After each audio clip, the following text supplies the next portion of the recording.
right? If you had told us just 4 days ago that the Biden administration was funding secret biolabs in Ukraine, of all places, we would not have believed you. Yeah, I don't think we're going to put that on TV. No thanks. Then if you told us that not only did the administration fund these secret biolabs in Ukraine, but that they then failed to secure the deadly contents of those labs before the Russian invasion, an invasion they knew was coming, an invasion they helped encourage, if you had told us that 4 days ago, we'd have dismissed you as a nut. It was just too preposterous. We would not want anything to do with a story like that. There was no way it could be true. It's too far out.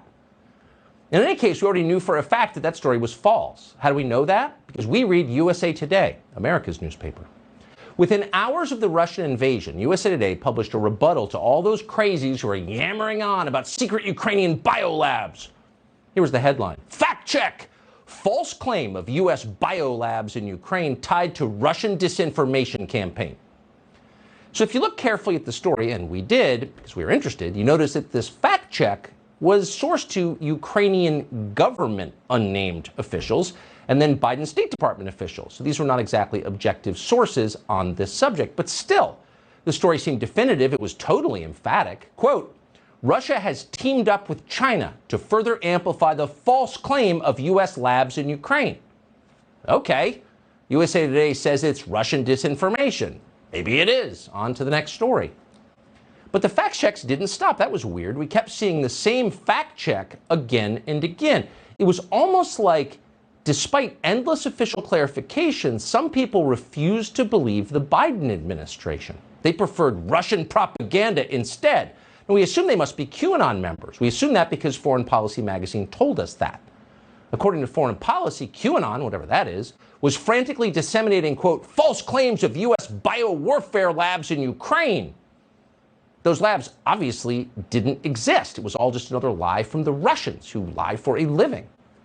Then the European Union weighed in, throwing its credibility behind the same claim. These are conspiracy theories, the EU told us. They're lies spread by Putin. An EU spokesman then reminded us that, quote, the credibility of information provided by the Kremlin is in general very doubtful and low. That was good to know. Quote, Russian disinformation has a track record of promoting manipulative narratives about biological weapons and alleged secret labs. Yeah, we're not going to do a segment about secret labs in Ukraine.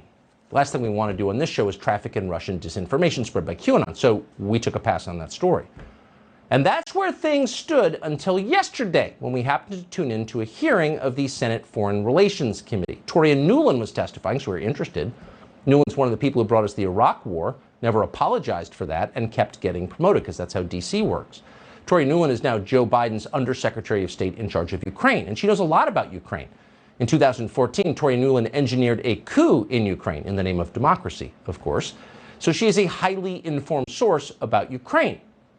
So she was having this colloquy with Senator Marco Rubio of Florida during her testimony. And at one point, Rubio took a tack that we were not expecting at all.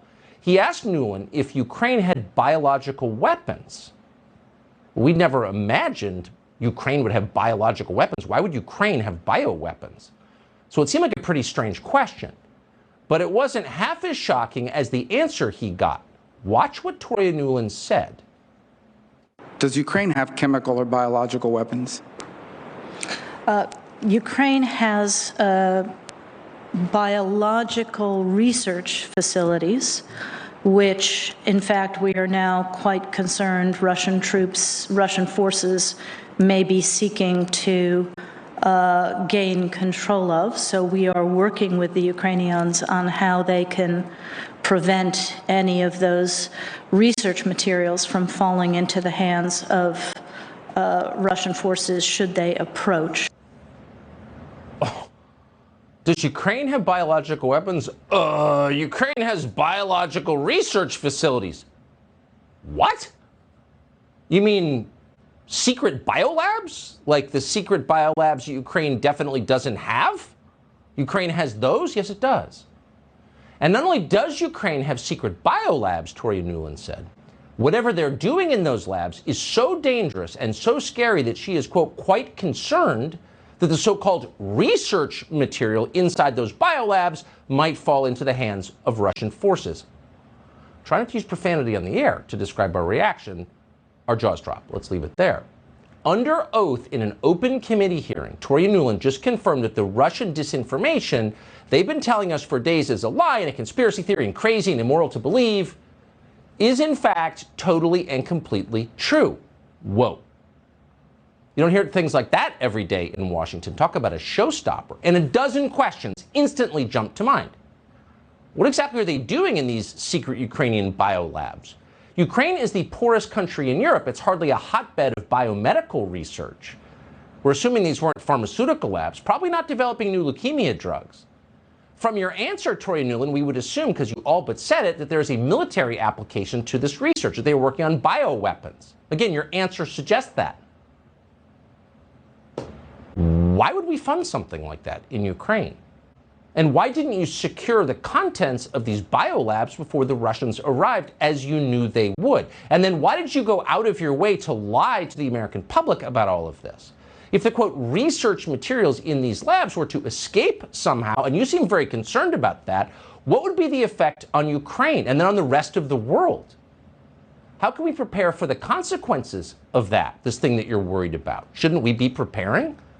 Because as it turns out, we've just spent the last 2 years living with a pathogen that began in another foreign biolab funded by the United States government secretly. So this question is on our mind. It seems fair. Now, that's some of what we would have asked if we were U.S. senators, which we're not. Yes, there's a time limit be damned, because this is kind of important. But Rubio did not ask those questions. Instead, he changed the subject and told us once again that Vladimir Putin is bad. Watch. If there's a biological or chemical weapon incident or attack inside of Ukraine, is there any doubt in your mind that 100% it would be the Russians that would be behind it? There is no doubt in my mind, Senator, and it is classic Russian technique to blame on the other guy what they're planning to do themselves. Okay, just get a pen. It's a classic Russian technique to blame on the other guy what they are planning to do themselves. That's what Toria Nuland said. We almost laughed out loud. So what you're saying, Toria Nuland, if, for example, you were funding secret biolabs in Ukraine but wanted to hide that fact from the people who are paying for it, in whose name you were doing it, then you might lie about it by claiming the Russians were lying about it. In other words, you might mount a disinformation campaign by claiming the other guy was mounting a disinformation campaign. Is that what you're saying, Toria Nuland? It's pretty funny. What's not funny is that this is all entirely real. We invited Marco Rubio on this show tonight to tell us what he knows about these biolabs. He declined to come. That invitation remains open.